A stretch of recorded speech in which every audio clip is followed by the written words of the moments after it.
না ফেরার দেশে চলে গেলেন মহান মুক্তিযুদ্ধের অন্যতম সংগঠক প্রবীণ রাজনীতিবিদ হায়দার আকবর খান রণ।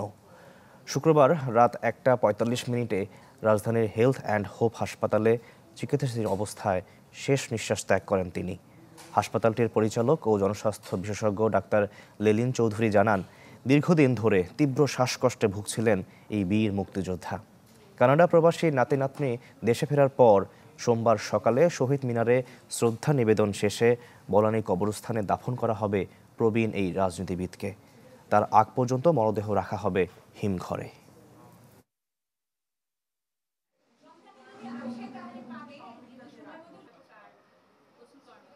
জীবনের স্বাভাবিক প্রক্রিয়া হচ্ছে মৃত্যু আর কি, তো সেটা তার হয়তো হয়েছে, কিন্তু আমি জানি উনি যে স্বপ্নে দেখিয়েছেন মানুষকে, ওনার কমরেডরা সেটা ধরে রাখবে।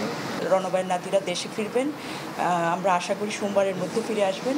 সোমবারের মধ্যে ফিরে আসলে পরে আমরা ওনাকে ওনার প্রিয় পার্টি অফিস, কমিউনিস্ট পার্টি অফিসে নিয়ে যাব।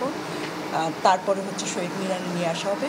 উনি বীর মুক্তিযোদ্ধা, আপনারা জানেন, সেইখানে তার গার্ড অব অনারও হবে। এবং তারপরে আমরা বনানী কবরস্থান, যেখানে তার মা বাবা এবং তার প্রিয় ভাই শায়িত আছেন, সেইখানে তাকে কবরস্থ করা হবে।